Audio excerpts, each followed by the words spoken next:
В эфире интеллектуально-познавательная телеигра «Эрудити» и я, ее ведущий Рамзан Абуев. Ассаламу алейкум, друзья. Сегодня у нас в гостях учителя чеченского языка и литературы, а еще победитель межрегионального конкурса «Лучший детский рассказ» Зулихан Ахматова и победитель республиканского конкурса лучших учителей 2023 года Берлант Исакова. Маршал Элши. Зулихан, вот, что вообще за рассказ? Это вашего собственного сочинения, как я понимаю, вообще. Можете рассказать, про что вы писали? Мой рассказ называется очень необычно. Название этого рассказа «Мяу». В этом рассказе просто описывается жизнь детей, современных детей, их мысли, желания, как они общаются друг с другом, что они думают друг о друге. Я думаю, что этот рассказ будет очень интересен для детей. Мне даже самому захотелось сейчас прочитать. Берлант, расскажите про свой конкурс. Конкурс сам по себе, он премиальный, денежный. И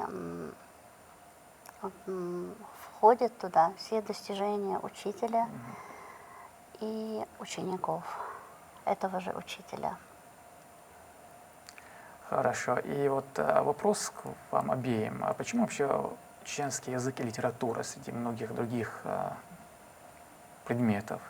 С чем связана вообще такая любовь? Нужно сказать, что я до 2012 года работала в начальной школе. И должна сказать, что выбор именно родного языка, в данном случае чеченского языка и литературы, это было очень важно. Почему? Потому что все-таки родина, язык и народ едины. И как бы обучать детей родному языку, это очень важно. И на сегодняшний день очень востребовано. Поступая в университет, я всегда мечтала именно выбрать направление филология. И передо мной стал выбор: русский язык или чеченский язык. Все-таки я выбрала чеченский язык, и этот выбор обусловлен с тем, что мне очень нравится мой педагог, это Вагапова Айсет Бисултановна, ее уроки, но и, несомненно, чтение наших классиков чеченских тоже определило выбор. Прекрасно. Если вы готовы, давайте мы начнем нашу игру. У нас 10 вопросов и 3 подсказки, из которых вам необходимо выбрать оптимальный для вас 2. Это 50 на 50, право на ошибку и звонок другу. Что выберете? 50 на 50 и Право на выбор, да. И наш первый вопрос звучит так. Кого называют поэтом весны в чеченской поэзии? Шейхи Арсанукаева, Алвади Шейхиева, Ямлихана Хасбулатова, Саида Гацаева. Я все-таки, Берлан, склоняюсь к «Д», потому что Гацаева Саида называют еще чеченским Есениным. А Есенин, как мы знаем, это поэт весны. Я, пожалуй, соглашусь. Ответ «Д». Саида Гацаева называют поэтом весны в чеченской поэзии. Это абсолютно верный ответ. Про весну он написал 54 стихотворения, также его называют чеченским Есениным, как вы верно заметили. Вся его лирическая поэзия – это восторженный гимн живительному солнцу и вечно юной созидательной весне. Следующий вопрос. Какой город Чеченской Республики самой большой по численности населения после Грозного? Гудермес, Урус-Мартан, Шали, Аргун. Самый большой по численности населения это либо Шали, либо Гудермес. Потому что Гудермес это после города Грозный второй город. И, скорее всего, по численности он больше. Большой по численности населения после Грозного. Ну, вариант А, Гудермес. Вариант А. Порядка 65,5 тысяч населения проживает в Гудермесе. Это абсолютно верный ответ. На 1000 жителей меньше в Урус-Мартане. Чеченская республика включает 8 городов. И с начала этого года у нас появился новый город. Это Ойсхар. Ойсхар, да. И третий вопрос. Если вместе идут 3 мужчин, то с какой стороны должен идти старший из них? Справа, посередине, слева, позади. Я думаю, посередине. Если вместе идут 3 мужчин, то с какой стороны должен идти старший из них. Что позади точно нет. Посередине я тоже не думаю, что он должен быть. Справа, слева. Может быть, справа. Потому что старший из них, он, наверное, отвечает за тех, кто идет рядом. И с правой стороны у него находится доступ легче к мечу, к кинжалу. Ты думаешь, их надо поставить справа? Я думаю, Или слева? это обусловлено этим. Думаю, вариант А. Бриллиант, вы думаете Б? Посередине? Да. Может, 50 на 50, если ваши мнения разделились? И мы хотели бы немножко попридержать. Но нет же уверенности, что вы услышите четвертый вопрос. Ну, давайте тогда. 50 на 50. Да. И у вас остается Б и Д. Остается Б и Д Да, Значит, посередине. посередине. посередине. Ответ Б. Если идут вместе трое мужчин, то старший идет посередине, а младший по бокам, чуть отстав. Отстав, да. Если идут вместе двое мужчин, то младший должен идти слева и на полшага позади. Объясняется это тем, что младший должен прикрыть левую, незащищенную сторону старшего. Четвертый вопрос. Чем в старину накрывали мужчину, провожаемого в последний путь? Буркой, черкесской, национальным флагом с рядовым знаком, зеленой тканью. Ну, точно не с национальным флагом, не Не черкесской и не зеленой тканью. буркой. Потому что, Так, скорее всего, это как бы обязательный атрибут похоронного процесса, А почему не черкесская? похоронного ритуала. Но все-таки Бурка именно у чеченцев бурка являлась национальным Защитой. достоинством мужчины. И как бы, защитой от непогоды. да, Даже можно было сделать в горах как бы заслон, как бы палатку. Она прикрывала оружие, и не только, и ложь маскировала оружие. Ответ А. в непогоду, да. Родился мальчик, его заворачивали в бурку, чтобы вырос настоящим мужчиной. Умер мужчина, провожали в последний путь, накинув на него собственную бурку. Это абсолютно верный ответ.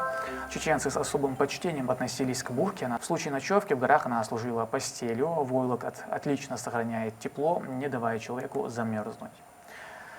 Пятый вопрос. Назовите один из методов, с помощью которого в старину определяли благоприятность выбранного места для строительства жилища. При помощи кошки, при помощи кувшина с чаем, при помощи компаса, при помощи благоприятного сна. Но я в данном случае думаю, что вариант Д при помощи благоприятного сна. То есть прежде чем построить жилище, Определить место для Место, да. строительства То- башни. ну, в основном мужчина, да, Хозяин должен был обустроиться там, где вот он предполагал. ну, если у него сновидения были благоприятными, то это место считалось благоприятным. Или же, Я Может, вообще если кошку там, вдруг он смотрел там за поведением кошки на месте. при помощи кувшина с чаем. нет, это компаса Д. нет. Потому что если человек видел хороший сон, то это считалось как бы благоприятным местом для строительства башни. Значит, оно было чистым. А ответ Д. Да. Ответ принят. Строительству башни предшествовало магическое действие. Сначала с помощью домашнего животного проверяли чистоту места, выбранного для возведения башни. К месту строительства пригоняли домашнее животное, например, быка. Если он вечером укладывался на этом месте, то оно считалось чистым. Это один из методов. Или же на ночь здесь укладывался спать хозяин. Если он видел благоприятный сон, это тоже считалось хорошим знамением. Это верный ответ. Затем уже приносили в жертву животное, часто овцу, но зажиточные семьи могли быка. И кровью жертвенного животного окропляли основания, произносили молитву. И шестой вопрос. Кто назвал чеченцев французами Кавказа? Дюма, Гёте, Гессе, Оскар Ольд. Но здесь можно сразу исключить варианты С, Б и Д, потому что они не знали про наш народ ничего, скорее всего. Александр Дюма, по свидетельствам историков, бывал в наших краях и описывал чеченцев, ну, назвал чеченцев французами Кавказа. Ответ А. Я тоже Вы согласна, согласны, да, Верланд? Безусловно. Название француза Кавказа закрепилось за чеченцами с легкой руки Александра Дюма, который в 1858-59 годах путешествовал по России и Кавказу. Это абсолютно верный ответ. И седьмой вопрос. С каких слов начинается произведение «Долгие ночи» Абузара Айдамирова? Беспокойство охватило генерала-лейтенанта Лорис Меликова уже с утра. В мире спокойствия края еще только желаемый, а не свершившийся факт. Доведенные до отчаяния люди восстали. И началась величайшая трагедия в истории кавказских горцев.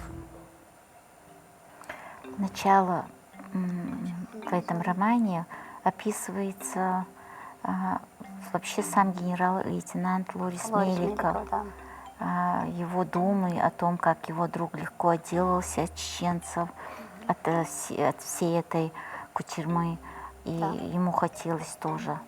Ну, мне понравилось там единственное, что он не захотел как бы себя сравнивать с тем Герасимом Армиацонис. А он был большим взяточником, и он потом себя что хорошо отделался, а потом зачем я себя сравниваю с ним, Олцо?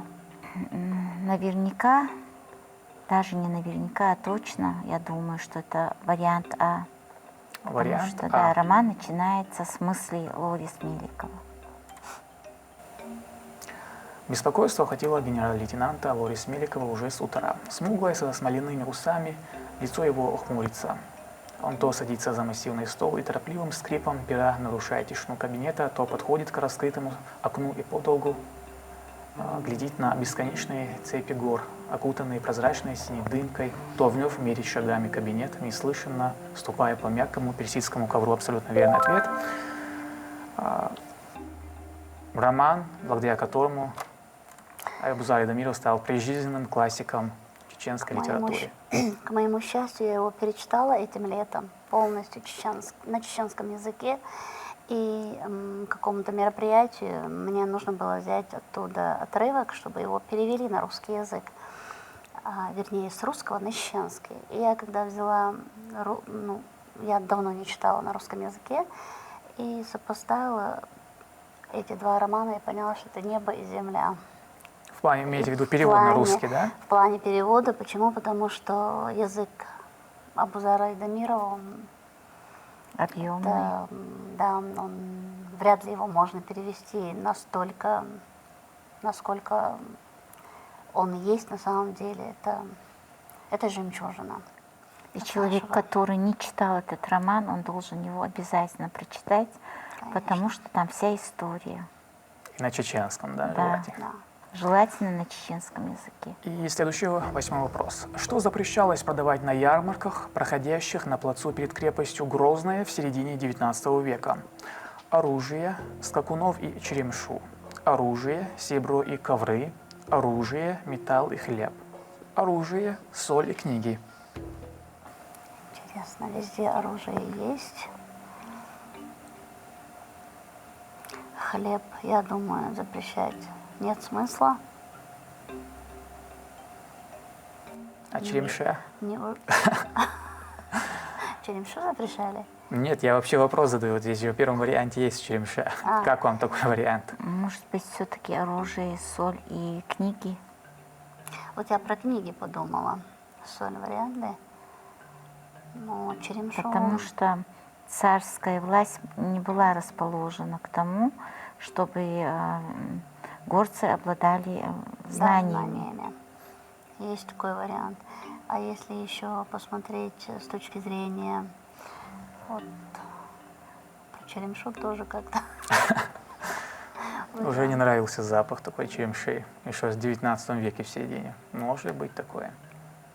Вряд ли. Но опять-таки на черемшу тоже есть любители. Кто-то не любит, кто-то любит. Скорее всего. Но я вас не ориентирую ни на какой вариант ответа. Но мне уже интересно. Вот эти два варианта А и Д. Ну, 50 на 50 у нас нет. Но у вас есть право на ошибку, благодаря которому, ответив даже неверно, вы Как можете думаешь? дойти дальше. Черемшу или книги? И почему нас на этом зациклило оружие, серебро и ковры? Но оружие во Это всех всё вариантах. было, да. Серебро и Скакуны это всегда, да, продавались скакуны. Так, металл это тоже вот изделия из металла. Вот изначально у меня тоже возникла мысль, что книги запрещались. Но мы говорим именно о ярмарке На перед плацу. крепостью Грозная. А, Возможно, какой-то ярмарки в Дербенте, условно, были На другие плацу правила. перед крепостью тогда я Грозной. думаю, вариант А. Может, черемшу запрещали? Но там не может, а чисто черемшу, там должно быть все три перечисленных. Тогда, получается, по-любому оружие запрещали продавать. Скакунов, я думаю, скакунов дарили, но продавать вот. Может, право на ошибку возьмем. Да, скорее всего. Право на ошибку и ваш ответ. Я думаю, А. Ну, Идея. давайте тогда, я соглашусь с ней. Ответ А. Да, с вариантом А. Ответ принят.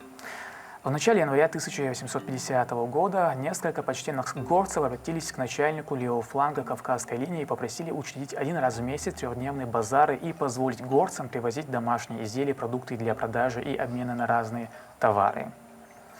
По сведениям, до 40 тысяч горцев приходили ежегодно на пограничную линию для сбыта продуктов.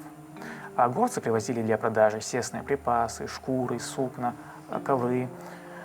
Приобретали у русских торговцев промышленные товары, ткани, калмыцкий чай и так далее. Запрещено было торговать и той, и другой стороне оружием, железом и хлебом. Это неверный ответ, но благодаря подсказке вы идете дальше. Запрещено это было, поскольку считалось стратегическим товаром. Да. И следующий, 9-й вопрос. Когда основана первая общественная библиотека в Грозном? В 1773 году, 1873, 1904, в 2002. Так, По-моему, с 1773 и 1873 точно нет.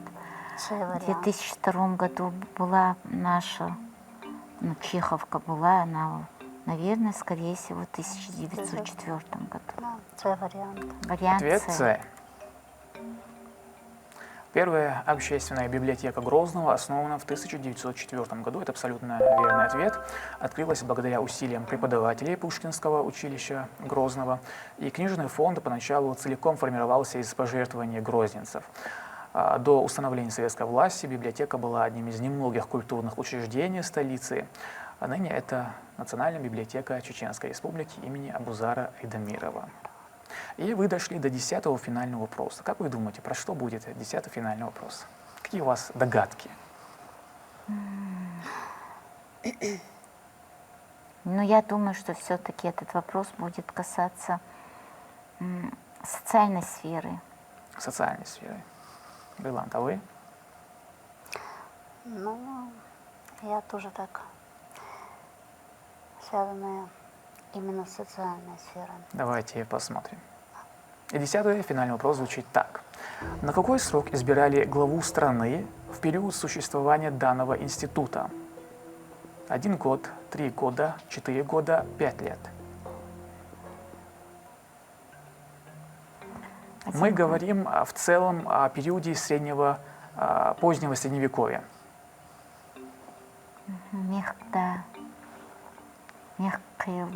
Да, это высший орган. Я думаю, все-таки год это очень мало. Ну, может быть, была демократия. Ну, там, в принципе, была военная демократия. Но Мехкда мог стать любой свободный чеченец, даже независимо от его имущественного ценза. Но года, я думаю, мало, чтобы показать себя. Он должен был быть очень благостойкий, как бы, ну, подавать пример всей своей жизнью, своими поступками. Может быть, все-таки вариант В. 3 года. Мехкхел собирался в год 2 раза, по-моему. 2 раза собирались. Если не было войн и каких-то стихийных бедствий, то 2 раза в год. Или А, или Б. Но не 4 и не 5. Это чересчур так долгий срок. Ну почему же? У нас же сейчас Я, избирают значит, на 7 лет президента. Вначале я думала Б и Д. 3 и 5. Даже не знаю. Скорее всего, 3 года. Тайпан, да, Может быть, их Юрта. выбирали на год, смотрели, и если не нравился, его сменяли. Возможно же такой вариант. Нет?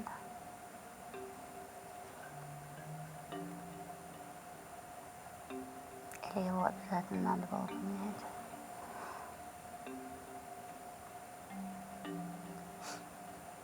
Ну, давай тогда все-таки остановимся на варианте Д. 5 лет? Да. Так неожиданно с А и Б на Д.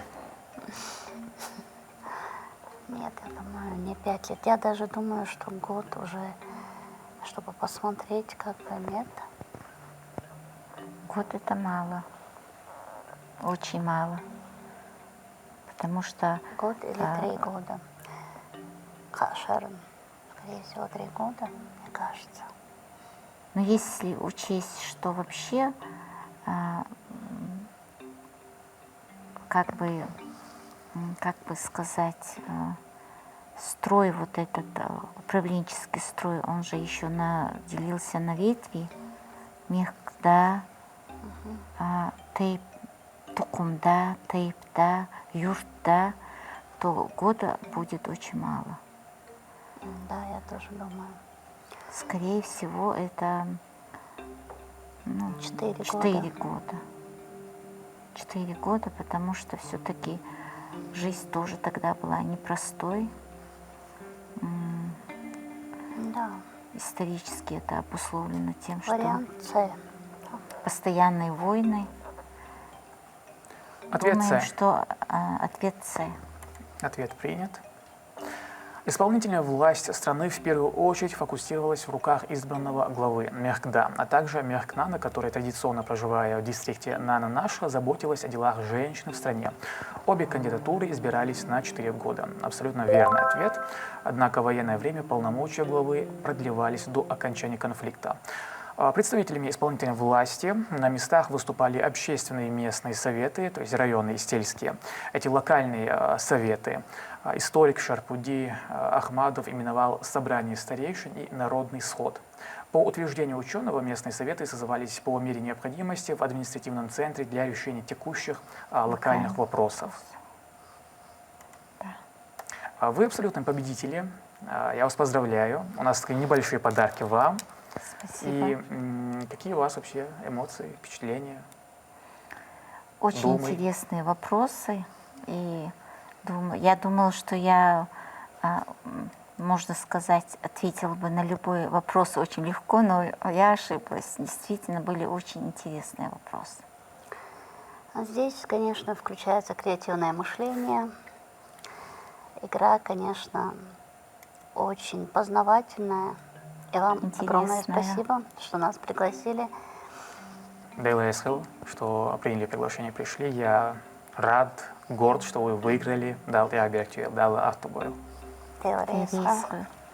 Это была интеллектуально-познавательная телеигра «Эрудити» и я, ее ведущий Рамзан Абуев. Если вы хотите принять участие в нашей игре, пишите и звоните на номер, который вы сейчас видите на своих экранах. Адикейл Маршайл.